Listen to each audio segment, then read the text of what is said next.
तो फाइनली आज black panther Wakanda forever movie को रिलीज कर दिया गया है और ये मूवी इस साल की लास्ट मूवी होने के साथ साथ एमसीयू के फेज 4 की भी लास्ट मूवी है। तो आइए आज की इस वीडियो के अंदर हम इस मूवी की स्टोरी को डिटेल से जानते हैं और देखते हैं कि मार्वल ने बिना अपने ओरिजिनल ब्लैक पैंथर के भी इस मूवी को कितना स्पेशल बनाया है। पर उससे पहले अगर आप इस चैनल पर नए हैं तो सब्सक्राइब के लाल बटन को दबाकर चैनल को सब्सक्राइब जरूर कर लें और इस चैनल की सारी लेटेस्ट वीडियोस को सबसे पहले देखने के लिए बगल के बेल आइकन को भी ऑल पर सेट कर लें। तो आइए अब बिना किसी देरी के आज की इस कमाल की वीडियो को स्टार्ट कर। तो मूवी स्टार्ट होते ही हमें ये दिखाया जाता है कि वकांडा का राजा टिचाला एक बहुत ही खतरनाक बीमारी से सफर कर रहा है। एक ऐसी बीमारी से जिस बीमारी का इलाज वकांडा के पास भी नहीं है और इसीलिए टिचाला को बचाने के लिए शोरी अपनी लैब के अंदर कई तरह के टेस्ट कर रही होती है ताकि वो किसी तरह से हार्ट शेप हब को आर्टिफिशियली क्रिएट कर सके और उसे पिलाकर टिचाला की जान बचा सके। क्योंकि अगर आपको याद हो तो ब्लैक पैंथर की फर्स्ट मूवी के अंदर किलमॉन्गर ने सारे हार्ट शेप हब को जलाकर राख कर दिया था, इसीलिए वकांडा के पास अभी एक भी हार्ट शेप हब नहीं है। यहाँ पर शोरी बहुत कोशिश करती है लेकिन वो तब भी आर्टिफिशियली उस हब को नहीं बना पाती। यहीं पर शोरी अपने आर्टिफिशियल एआई से टिचाला के बारे में पूछ रही होती है, जिस पर शोरी का एआई शोरी को बताता है कि टिचाला की हालत बहुत नाजुक है और उसका हार्ट रेट लगातार नीचे गिरता जा रहा है। और फिर इसके बाद ही शोरी के पास उसकी मदर रमोंडा आती है और वो वहाँ कर शोरी से कहती है, अब रुक जाओ शोरी, ये सब करने का कोई फायदा नहीं है। टिचाला अपने पूर्वजों के पास जा चुका है, यानी कि टिचाला मर चुका है। ये खबर सुनते ही शोरी और उसकी मदर दोनों रोने लगते हैं।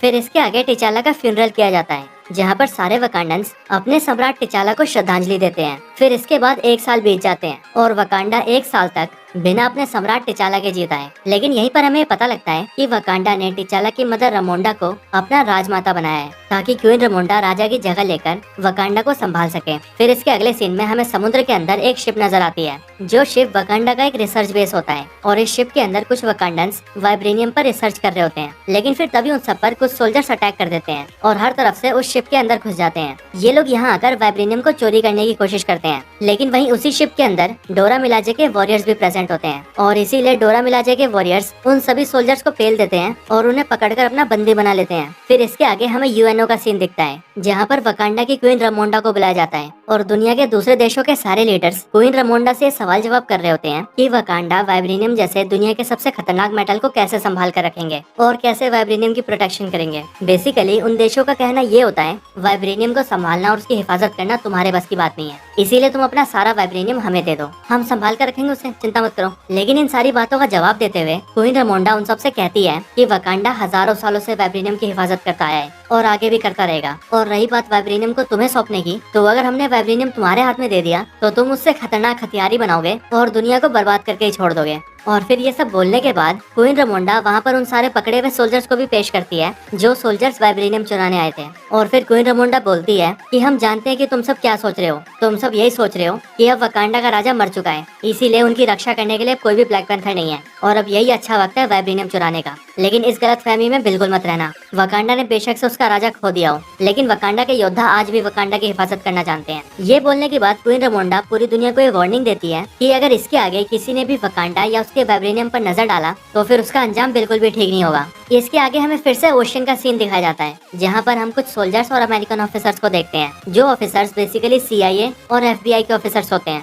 ये सभी समुद्र के अंदर वाइब्रेनियम की तलाश कर रहे होते हैं और इनके पास एक मशीन भी होती है जो मशीन वाइब्रेनियम को डिटेक्ट कर सकती है और इसी मशीन की मदद से इन्हें पानी के नीचे एक जगह पर वाइब्रेनियम का पता लगता है। उस वाइब्रेनियम को देखने के लिए 2 ऑफिसर्स पानी के नीचे जाते हैं, लेकिन इसके कुछ देर बाद ही उन सभी पर हमला हो जाता है और हमें पता लगता है कि वो हमला करने वाले और कोई नहीं बल्कि टालोकान के सोल्जर्स होते हैं, यानी कि नेमोर के किंगडम के सोल्जर्स। अब टालोकान सुनकर आपको कंफ्यूज नहीं होना है, बस इतना समझ लीजिए कि नेमोर के जिस किंगडम का नाम मार्वल कॉमिक्स में अटलांटिस है, उसी किंगडम का नाम एमसीयू में टालोकान है। यहाँ पर टालोकान के लोग इन सारे अमेरिकन सोल्जर्स को मार देते हैं। और फिर यहीं पर हमें ये भी पता लगता है कि हजारों साल पहले जब वाइब्रेनियम एक मीटेरॉइड के थ्रू अर्थ पर आया था, तब वो वाइब्रेनियम का मीटेरॉइड वकांडा के अलावा अटलांटिक ओशन में भी गिरा था, जो कि मिला था टालोकान के लोगों को। और इसीलिए एमसीयू के अंदर वाइब्रेनियम वकांडा के अलावा टालोकान के पास भी है। इसीलिए वाइब्रेनियम के एक्सेस की वजह से टालोकान के सोल्जर्स ने अपने लिए भी वाइब्रेनियम के वेपन्स बना रखे हैं और नेमोर जो स्पीयर वेपन यूज करता है वो भी वाइब्रेनियम से ही बना है। इसके आगे हमें फिर से वकांडा का सीन दिखता है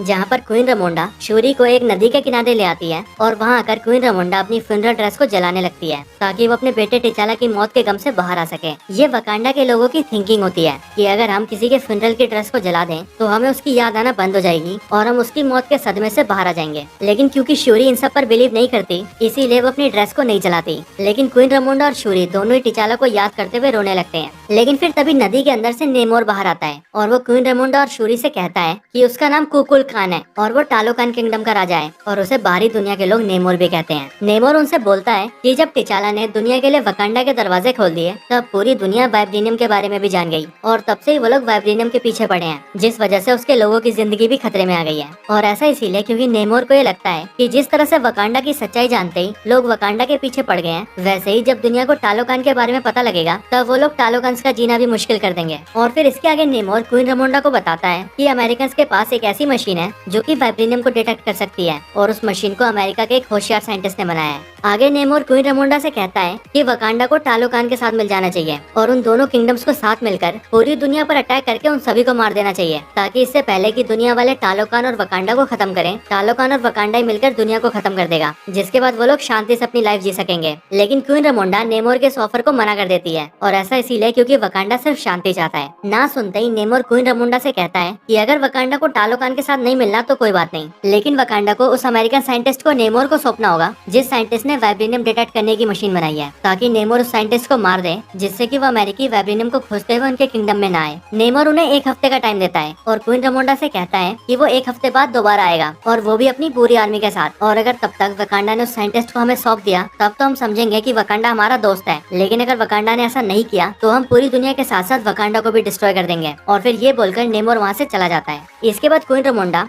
डोरा मिलाजी के जनरल ओकोई को उस अमेरिकन साइंटिस्ट को पकड़ कर लाने के लिए बोलती है जिस साइंटिस्ट ने उस वाइब्रेनियम डिटेक्टर मशीन को बनाया है। लेकिन यहाँ पर ओकोई क्वीन रामोंडा से कहती है कि वो शूरी को भी अपने साथ ले जाना चाहती है, जिस पर पहले तो क्वीन रामोंडा मना करती है, लेकिन बाद में वो शूरी को ले जाने की इजाजत दे देती है। इसके बाद शूरी और ओकोई दोनों ही अमेरिका पहुँच जाते हैं और वहां जाकर उस साइंटिस्ट को खोज लेते हैं। लेकिन साइंटिस्ट को ढूंढने के बाद उन्हें पता लगता है कि जिस अमेरिकन साइंटिस्ट ने वाइब्रेनियम को ढूंढने वाली मशीन को इन्वेंट किया है वो असल में और कोई नहीं बल्कि एक 19 साल की कॉलेज गर्ल है जिसका नाम है रिरी विलियम्स, यानी कि आयरन हार्ट। रिरी विलियम्स के बारे में पता लगता ही ओकोई और शूरी उसे अपने साथ ले जाते हैं, लेकिन लाते वक्त ही उन्हें पता लगता है कि FBI के ऑफिसर्स उनके पीछे पड़े हुए थे और वो रिरी विलियम्स और शूरी के ऊपर हमेशा से नजर बनाए हुए थे। वो लोग उन तीनों को सरेंडर करने के लिए बोलते हैं, लेकिन रिरी विलियम्स अपने आयरन हार्ट सूट को पहनकर वहाँ से फ्लाई कर लेती है और ओकोई और शूरी रिरी विलियम्स की कार और बाइक को लेकर निकल जाते हैं। और फिर वो लोग किसी तरह से FBI से बचकर आगे निकल जाते हैं, लेकिन फिर तभी बीच में उन पर टालोकांस के सोल्जर्स हमला कर देते हैं और यहाँ हमें पता लगता है कि इन सोल्जर्स को नेमोर ने भेजा है ताकि वो लोग रिरी विलियम्स को पकड़कर नेमोर के पास ले जाएं। यहाँ पर टालोकान सोल्जर्स ओकोई से फाइट करते हैं और रिरी विलियम्स को अपने साथ ले जाने की कोशिश करते हैं, लेकिन ओकोई उनसे लड़ती है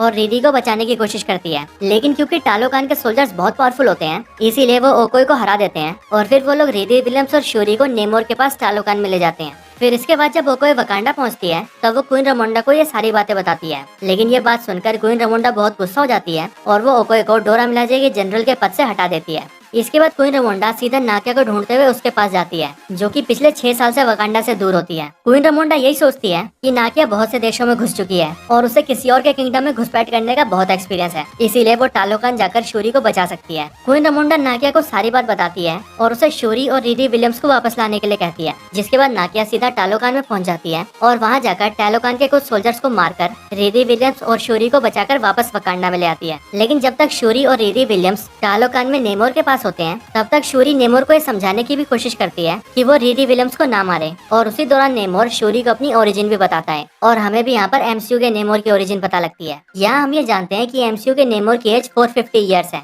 और 450 ईयर्स पहले जो नेमोर के मदर और फादर थे वो पहले ह्यूमंस ही थे, पर नेमोर के मदर फादर और उनके गाँव के बाकी लोग बीमारी और भुखमरी से एक एक करके मारे जा रहे थे, जिसके बाद इनके गाँव के सारे लोग अपने गॉड से प्रे करते हैं और फिर उनके गॉड उनके सपने में आकर उन्हें एक फूल के बारे में बताते हैं जो फूल बिल्कुल ही हार्ट शेप हर्ब की तरह होता है। इस बारे में पता लगते ही नेमोर के मदर फादर के गांव के लोग पानी के अंदर से उस फूल को हासिल कर लेते हैं और फिर उसके अंदर से उसके रस को निकालकर वो सभी लोग उसे पी लेते हैं, लेकिन फिर उसे पीते ही उन सबकी फिजियोलॉजी चेंज हो जाती है और उनका कलर पूरी तरह से ब्लू हो जाता है और इसके साथ ही इनकी पावर भी बहुत ज्यादा बढ़ जाती है। लेकिन फिर ये लोग लैंड पर सर्वाइव नहीं कर पाते और इन्हें सर्वाइव करने के लिए पानी के अंदर जाना पड़ता है और इस टाइम पर ही नेमोर अपनी मदर के पेट में होता है, जिसके कुछ टाइम बाद नेमोर का भी जन्म होता है। और क्योंकि जब नेमोर अपनी मदर के पेट में था उसकी मदर ने उसी टाइम पर उस हब को कंज्यूम किया था, इसीलिए उस हब की पावर्स नेमोर को भी मिलती है। और नेमोर जब पैदा होता है तब पैदा होने के साथ ही नेमोर की फिजियोलॉजी कुछ ऐसी होती है कि वो पानी के अंदर और पानी के बाहर दोनों जगह सर्वाइव कर सकता है। इसके साथ ही नेमोर के पैरों में विंग्स विंग्स भी होते हैं और उसके दोनों कान भी बिल्कुल नुकीले होते हैं। लेकिन फिर जब नेमोर थोड़ा सा बड़ा होता है तब नेमोर की मदर की मौत होने वाली होती है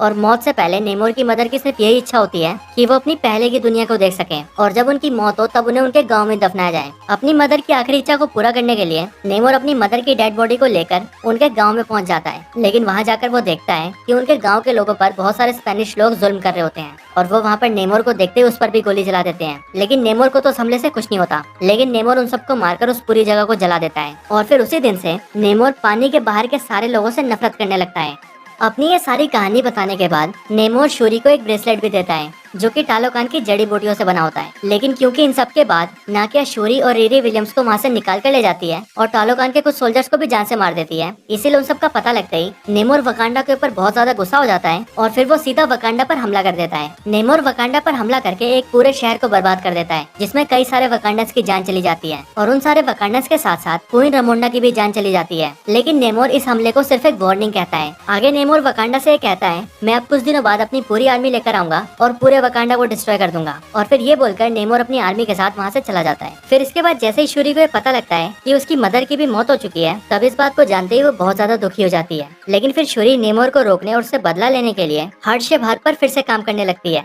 और फिर जो ब्रेसलेट उसे नेमोर ने दिया होता है वो उसके अंदर की जड़ी बूटियों को निकाल लेती है और उस पर टेस्ट करने लगती है, जिससे शूरी को ये पता लगता है कि उन जड़ी बूटियों के अंदर भी हार्ट शेप हब की एबिलिटीज हैं। और फिर ये जानते ही शूरी उन्हें एक्सट्रैक्ट कर लेती है और उन्हें अपने भाई टिचाला के डीएनए के साथ मर्ज कर देती है, जिसके बाद वो finally artificially heart shape hub को क्रिएट कर लेती है। और फिर इसके बाद नाकिया वो हार्ट शेप हब शूरी को पिला देती है, जिसके बाद जैसे ही शूरी वो हार्ट शेप हब पीती है वैसे उसे ऐसा लगता है कि उसे उसके एंसेस्टर्स दिखेंगे, यानी कि उसकी मदर या फिर फादर। लेकिन शूरी को नजर आता है किलमोंगर, जो कि उससे कहता है कि शूरी अपने भाई टिचाला की तरह रहमदिल नहीं है, वो टिचाला की तरह महान नहीं है, वो उसी की तरह है, उसे भी सिर्फ बदला चाहिए कि जैसे मैं अपने पापा का बदला लेने आया था तुम भी अब नेमोर से अपनी माँ का बदला लेना चाहती हो, तुम अपने भाई जैसी नहीं हो। ये सब सुनकर शूरी जाग जाती है और शूरी को हार्ट शेप हब की वजह से सुपर ह्यूमन पावर्स मिल जाती है, जिसके बाद शूरी अपना बनाया हुआ ब्लैक पैंथर सूट निकालती है और उसे पहनकर बनती है नई ब्लैक पैंथर। और इसके साथ ही यहीं पर शूरी के लैब में रीरी विलियम्स अपने लिए अपना भी एक आयरन हार्ट सूट बना लेती है जो कि काफी एडवांस होता है। और शूरी और रीरी विलियम्स ने ये पहले से ही पता लगा लिया होता है कि नेमोर की कमजोरी हीट है और इसीलिए अगर उसे हीट वाली जगह पर रखा जाए या फिर उसे पानी से काफी देर तक दूर रखा जाए तो वो कमजोर पड़ सकता है। इन सारी तैयारियों के बाद शूरी अपनी वकांडन आर्मी को तैयार करती है और फिर सीधा वो लोग नेमोर के किंगडम पर हमला कर देते हैं। इसके बाद यहाँ पर टालोकांस और वकांडस के बीच बहुत खतरनाक फाइट शुरू हो जाती है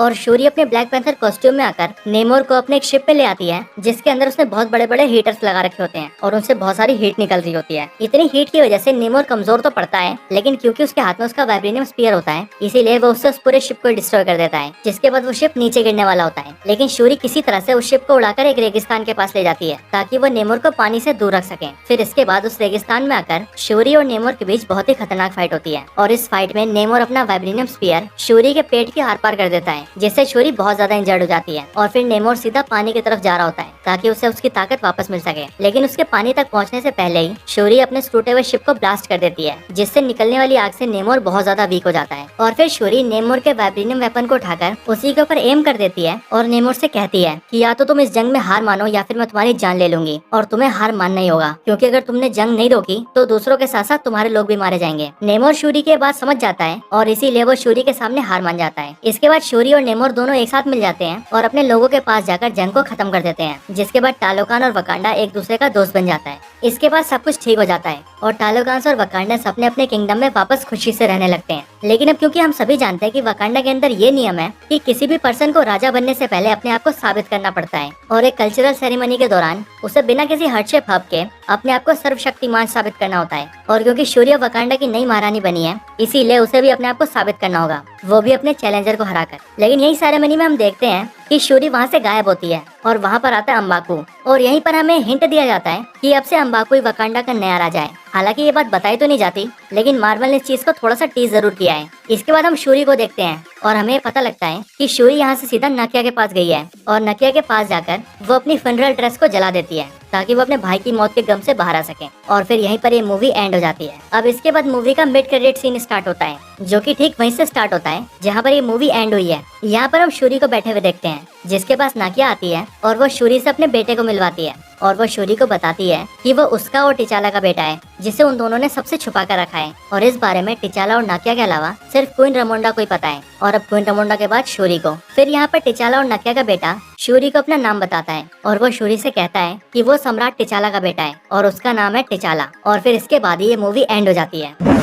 तो बस यही black panther Wakanda forever movie की कंप्लीट स्टोरी थी। आपको ये वीडियो और ये स्टोरी कैसी लगी मुझे कमेंट्स में जरूर बताएं, और अगर आपका कोई और रिकमेंडेशन हो तो वो भी जरूर बताएं। ये मैं इतना ही इस वीडियो को यहीं पर एंड करते हैं। ये वीडियो अच्छी लगी हो तो इसे लाइक जरूर करें, चैनल को सब्सक्राइब नहीं किया तो अभी कभी सब्सक्राइब करें। मैं आपसे मिलता हूँ ऐसे किसी और बेहतरीन वीडियो में, तब तक के लिए गुड बाय।